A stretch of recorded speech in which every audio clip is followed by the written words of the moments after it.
దేవుని యొక్క ధర్మశాస్త్రపు గ్రంథపు మాటలు చెబుతున్న సమయాలలో దేవుని మాట వినపడగానే ఏడవ మొదలు పెట్టారంట. ఈరోజు దేవుని యొక్క వాక్యం వస్తే మనకు బయలుస్తున్నా పాపాలు చేశారా ధర్మశాస్త్రపు గ్రంథపు మాటలు విప్పి చెప్పినప్పుడు వారి పితరులైనటువంటి వారు ఇశ్రాయేలు మన పితరులైనటువంటి వారు ఏ విధమైన పాపాలు చేశారో ఏ విధమైన స్థితిలో ఉన్నారో ఆనాడు జన సమూహం విని అయ్యో మా పితరులు ఇలాంటి ఆలోచనతో కలిగి ఉన్నారా, ఇలాంటి స్థితిలో కలిగి ఉన్నారా, ఇంత దుర్మార్గంగా బ్రతికారా, ఐగుప్తులో ఉన్నప్పుడు వారికి తినడానికి తిండి లేదు, వెట్టి చాకిరి చేశారు, ఇదిగో ఐగుప్తు రథాలు ముందు పరిగెత్తుతాయా లేదంటే ఈ జనాలు ముందు పరిగెత్తుతారా అన్నప్పుడు ఐగుప్తు రథాల కంటే మనుషులను ముందుగా తీసుకొచ్చాడు కదా తండ్రి.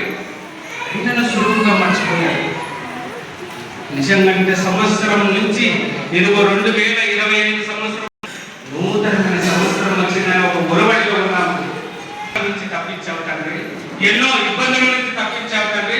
మా కుటుంబాలు సమాధానం లేని స్థితిలో ఉన్నప్పుడు సమాధానమైన నీవే మాకు అని ఏనాడు దేవుని గోజాడగలుగుతున్నామా?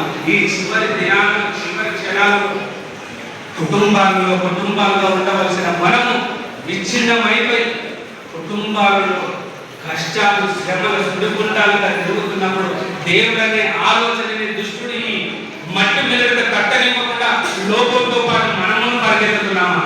చూడండి ప్రేమ దేవుని సంగమా, పరిశుద్ధ గ్రంథం నుంచి యోబు గారి గ్రంథము